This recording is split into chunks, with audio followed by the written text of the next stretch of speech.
మాజీ మంత్రి జగదీష్ రెడ్డి సిగ్గు శరం లేకుండా మాట్లాడుతున్నారని ఎమ్మెల్సీ శంకర్ నాయక్ మండిపడ్డారు. ఒరిజినల్ పార్టీ బీఆర్ఎస్ఆ లేక టీఆర్ఎస్ఆ అన్నది తేల్చుకోవాలని అన్నారు. బీజేపీలో కలవటానికి బీఆర్ఎస్ నేతలు సిద్ధంగా ఉన్నారని తెలిపారు. కేసీఆర్ కుటుంబంలోనే తన్నుకుంటున్నారని, ఏం పీకారని బీఆర్ఎస్ పార్టీలో చేరతారని ప్రశ్నించారు. ఏ అంశం లేకపోతే ఇప్పుడు ధాన్యం కొనుగోలుపైన మాట్లాడుతున్నారని విమర్శించారు. అసలు ఒరిజినల్ పార్టీ టీఆర్ఎస్ పార్టీ కవితదా లేకపోతే కేసీఆర్ అని వాళ్ళు ముందు తెలుసుకోవాలి. ఎందుకంటే అసలు వాళ్ళు బీజేపీ పార్టీలో టచ్లో ఉన్నారు. వాళ్ళు బీజేపీ పార్టీలో విలీనం చేస్తారు. ఈ పార్టీ తప్పకుండా రేపు మాపు వాళ్ళు హాస్యాస్పదంగా మాట్లాడుతూ ఉన్నారు. కాంగ్రెస్ పార్టీ ఎమ్మెల్యేలు వాళ్ళతో టచ్లో ఉన్నారని చెప్పేసి అసలు ఏం బీకిరని వాళ్ళు బీఆర్ఎస్ పార్టీ వాళ్ళు ఏం బీకిరని వాళ్ళతో టచ్లో ఉంటారు మా ఎమ్మెల్యేలు అందరూ. కాబట్టి కేసీఆర్ కుటుంబంలో వాళ్ళే తనుకుంటున్నారు, రోడ్ల మీద పడుతున్నారు. వాళ్ళు మా పార్టీ గురించి మాట్లాడే నైతిక హక్కు వాళ్ళకి లేదు. మాది కాంగ్రెస్ కుటుంబం అంటే తెలుసు మీ అందరికీ, బడుగు బలహీన వర్గాల్లో పనిచేస్తుంది. ఈరోజు వాళ్ళకి ఎక్కడ వేదిక లేక ఒడ్ల మీద వచ్చి మాట్లాడుతున్నారు. గతంలో బీఆర్ఎస్ పార్టీ అధికారంలో ఉన్నప్పుడు, కేసీఆర్ గారు ముఖ్యమంత్రి ఉన్నప్పుడు ఒడ్లు తడిచిపోయి ముద్దయి రైతులందరూ కళ్ళాలలో చనిపోతుంటే అప్పుడు మాట్లాడలేదు. కానీ ఇప్పుడు ఇవాళ సాఫీగా సాగుతామని ఇలా ఈల్డింగ్ ఎక్కువ వచ్చింది. ప్రతి ఎకరాకు నీళ్లు పోయినాయి.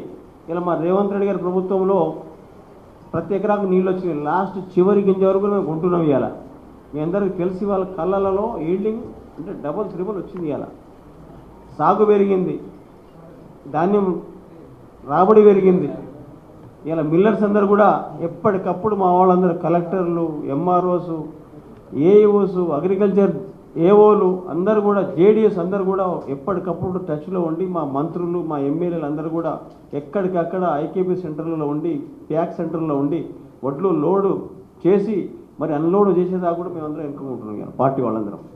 కానీ గతంలో బీఆర్ఎస్ పార్టీ వాళ్ళు ఆ పని చేయలేదు. కానీ వాళ్ళు మాట్లాడుతుంటే వాళ్ళకి సిగ్గు శరం లేదు. కొంతమంది పార్టీ లీడర్లు అందరూ మాట్లాడుతూ ఉన్నారు. టీఆర్ఎస్ పార్టీ వాళ్ళందరూ కూడా నేను చెప్తా ఉన్నాను, వాళ్ళందరికీ హెచ్చరిక చేస్తూ ఉన్నాం. ఇవాళ మీరు చూడండి, ఇలా లెక్కలు తీయండి. ఇలా మా కాంగ్రెస్ పార్టీ వచ్చిన తర్వాత ఈ రెండింటిలో గణనీయంగా బాగా పెరిగింది. ఇది ఒడ్ల ఈల్డింగ్ బాగా పెరిగింది, ఉత్పత్తి బాగా పెరిగింది. సన్నాలు వచ్చినాయి, మంచి రేట్ వస్తుంది, ఎంఎస్పీ వస్తుంది, బోనస్ వస్తుంది. ఇలా మీ అందరికీ తెలిసిన విషయం ఒకటి ఉన్నది. ఇలా ఉత్తమ్ కుమార్ రెడ్డి గారు మొన్ననే రివ్యూ చేసిన నల్గొండ ఉమ్మడి జిల్లాల వారీగా ప్రతి జిల్లాకు పోయి రివ్యూ చేసి ఒడ్ల ధాన్యం గురించి ప్రతి ఒక్క ఎమ్మెల్యేలను, కలెక్టర్లను, తర్వాత కావాల్సిన తహసీల్దార్లను, ఆర్డీఓలను పిలిపించి అన్ని గ్రామాలను పిలిపించి అందరిని అక్కడ తాలూకా హెడ్ క్వార్టర్లలో మీటింగ్లు పెట్టి, నల్గొండ జిల్లాలో మీటింగ్ పెట్టి, అదేవిధంగా ఖమ్మంలో మీటింగ్ పెట్టి అందరిని అలర్ట్ చేసి ధాన్యాన్ని ప్రతి రైతుకు అందుబాటులో ఉండే ట్రాన్స్పోర్ట్లు కూడా తీసుకొచ్చి వాళ్ళందరినీ మిల్లు అన్లోడ్ చేయడం జరుగుతున్నది. ఇప్పటికే వాళ్ళు మాట్లాడిన దాంట్లో ఆ జగదీశ్వర్ రెడ్డి గత 10 ఏళ్లలో ఆయన చేసింది ఏం లేదు జిల్లాకు. కానీ వాళ్ళు చేసిన కుంభకోణాలు చాలా ఉన్నాయి. కంకర, ఇసుక అవి అమ్ముకుని బతికిరు వాళ్ళంతా. దొంగ నోట్లతో వాళ్ళంతా ఆ జీవితం అంతా వాళ్ళకి కొనసాగినట్లు. కానీ కాంగ్రెస్ పార్టీలో నిజాయితీగా, నీతిగా ఉన్న వాళ్ళం మేమందరం. మా మంత్రులు చూడండి, ఇలా అభివృద్ధి చూడండి. ఇలా 10 ఏళ్లలో ఒక పెండింగ్ ప్రాజెక్ట్ మీద మాట్లాడలేదు వాళ్ళు. కానీ ఇవాళ మా ప్రభుత్వం వచ్చిన తర్వాత ఆ టన్నల్ని 10 కిలోమీటర్ టన్నల్ పూర్తి చేస్తున్నాం. తర్వాత ఎస్ఎల్బిసిలో కావాల్సిన నిధులు ఇస్తూ ఉన్నాం. ఇవాళ హెచ్ఎల్సి, ఎల్ఎల్సి, తర్వాత పాలమూరు రంగారెడ్డి ఏదుల ప్రాజెక్టు, ఇవన్నీ పెండింగ్ ప్రాజెక్టులు పూర్తి చేస్తామని మా ప్రభుత్వం వచ్చిన తర్వాత నల్గొండ జిల్లాకు కావాల్సినవి కూడా. కానీ వాళ్ళు 10 ఏళ్లలో ఒక్కనాడు కూడా కేసీఆర్ వచ్చి శంకుస్థాపన చేసిపోయింది తప్ప వీళ్ళ తర్వాత ఆ రోజు నేను కుర్చీ చేసుకొని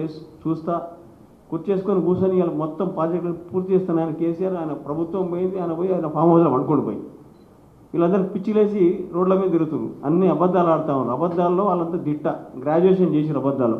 కానీ మా పార్టీకి ఆ సంస్కృతి కాదు. మేమంతా ఉన్నదే చెప్తాం. పార్టీ ఆనాటి నుండి ఈనాటి వరకు కూడా హరిజన, గిరిజన, బడుగు బలహీన వర్గాల కోసం పనిచేస్తుంది కాంగ్రెస్ పార్టీ. ఇలా ఆర్ఎస్ ప్రవీణ్ గురించి మాట్లాడమే సిగ్గుచేటు. ఎందుకంటే అతను ఆ రోజు అంత చదువుకొని ఇలా ఆ రోజు ఏదైతే ఆయన భావాలు ఉన్నాయి ఆ భావాలను విడిచిపెట్టేసి ఇలా పోయి ఆ పార్టీలో చేరి ఏదో పిచ్చిగా మాట్లాడుతూ ఉన్నాడు.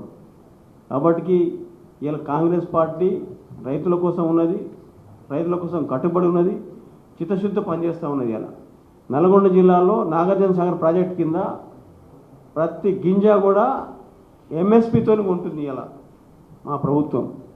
ఇలా మా జిల్లా మంత్రులందరూ మిల్లర్తో కుమ్మక్క అని చెప్పినారు వీళ్ళంతా. కానీ ఆ పని చేసింది బీఆర్ఎస్ వాళ్ళు. మా మంత్రులు కానీ మా ఎమ్మెల్యేలు కానీ పారదర్శకత ఉంటారు, చాలా నిజాయితీగా పనిచేస్తూ ఉంటారు. జిల్లాలో అభివృద్ధి మీద బాగా కాన్సన్ట్రేషన్ చేసిర్రు. మీరు ఎక్కడ పోయి చూడండి, నల్గొండ జిల్లాలో మొన్న రోడ్లన్నీ కూడా రెన్యువల్ చేసినాం, ప్రతి ఒక్కరికి ఇల్లు కట్టిస్తున్నాం, సన్నబియ్యం ఇచ్చినాం, రేషన్ కార్డులు ఇచ్చినాం. ఇలా కాబట్టి మా ప్రభుత్వం మళ్ళీ వచ్చేది మా అధికారంలోకి మేమే వస్తాం.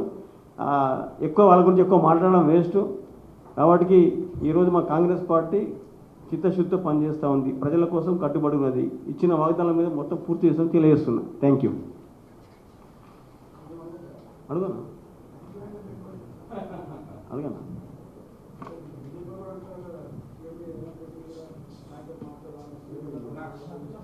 బీజేపీ ఎవడన్నా